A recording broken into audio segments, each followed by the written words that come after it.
Okay, for more on the tennis, we're joined by tennis writer Will Swanson. Will, a good morning to you. It was all about Lleyton Hewitt last night. A victory to save it for Hewitt fans. Can he give us one more when he takes on a top 10 player in David Ferrer? No. Well, the risk of raining on the parade in this kind of weather. I mean, yeah, it was terrific. It was terrific theatre from Lleyton. There were patches of terrific tennis, but you know, if we're being realistic, he's playing the world number 8 in Ferrer. He's playing someone who's going to make him work and work and run and run.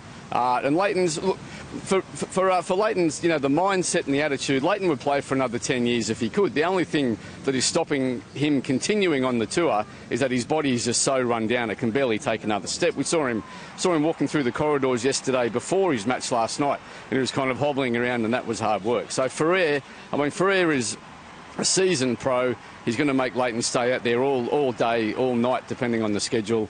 So if we made the risk of being rude, if we're being perfectly frank, I think he really does have one more match to go. Well, Bernard Tomic might have a few more than that. He beat Dennis Easterman in 4 sets in his first round encounter. He's entered this tournament without a coach. Is it fair to say that he won't be hiring another one anytime soon? Well, I'm not sure how long the list of people would be with their hand up for that job. Although, I mean, look, it was a strange. In Brisbane a couple of weeks ago, John Tomic turned up for a couple of Bernie's matches, being based up there training Bernard's sister. Now, in Sydney last week, it was really noticeable that John wasn't anywhere around during Bernie's training sessions. And then last night, so John has been helping Sarah, Bernie's 17-year-old sister. Now, she bowed out in the first round of qualifying, which would make you think that John would then devote his attention towards Bernie.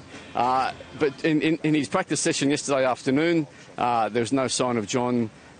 In Bernie's courtside box last night, which I found quite unusual, there was no sign of John either. We asked Bernie about it afterwards, and he said more or less for the last year he hasn't been working with a coach at all. He thinks the whole coaching thing is a bit overrated, and that he's happy to continue on without one. Now, that on the surface seems rather absurd, given that every great player who's ever lived has worked very closely with some very fine coaches. But as Bernie pointed out, he's coming off the best year of his career. He's up to a career best ranking.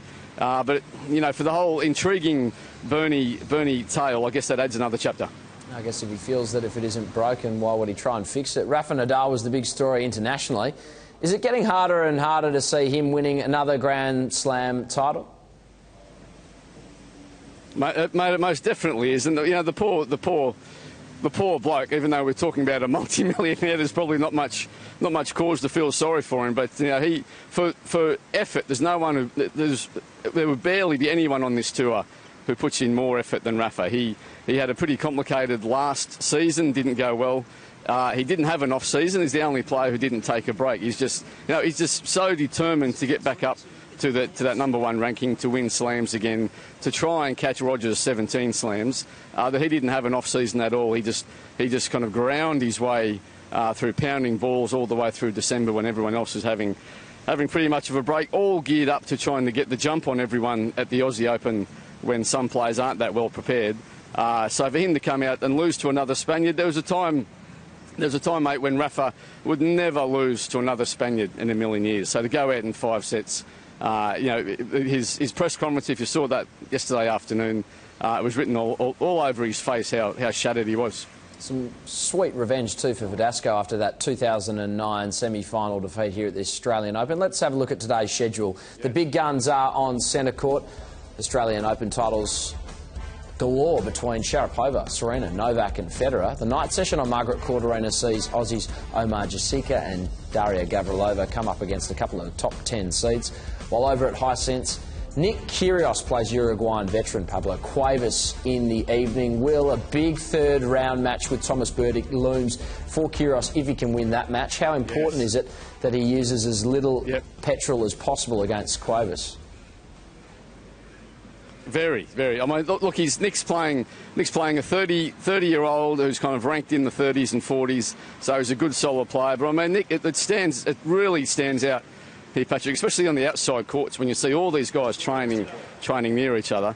Some guys just have that explosive edge that can knock anyone else on the tour off the court. Nick is one of those, top 5 or 6 guys who has that. So hopefully he goes out and he can, make light work of his opponent tonight. And then Thomas Burditch, I mean, that will be on for young and old because Thomas is a really combative player. He plays a great villain. He's the stony-faced kind of guy. So that match could, for atmosphere and a bit of niggle, that could be on for young and old. Well, we can see behind you there, it looks like there's a bit of rain about today in Melbourne. Is the schedule going to be harmed at all for the Australian Open? Well, mate, it could be. It's a huge day of matches again. This first week, there's just matches going on left, right and centre.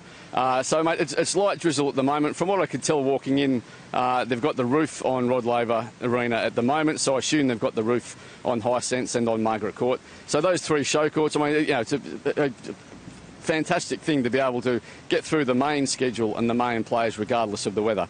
But, mate, it's kind of light drizzle at the moment. Not being a weather girl, I'm not too sure what's going to happen a bit later. But the main matches anyway will be, up and running on time. Certainly just as pretty. A big thank you to Will Swanson at Melbourne Park.